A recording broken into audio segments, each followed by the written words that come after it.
Genesis chapter 45 verse 1 hanggang 28. Nagpakilala na si Jose.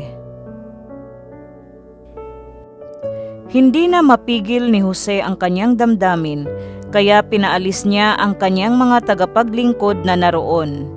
Nang sila na lamang ang naroon, ipinagtapat ni Jose sa kanyang mga kapatid kung sino siya. Sa lakas ng kanyang iyak, narinig siya ng mga Ehipsyo, kaya't ang balita'y mabilis na nakarating sa palasyo.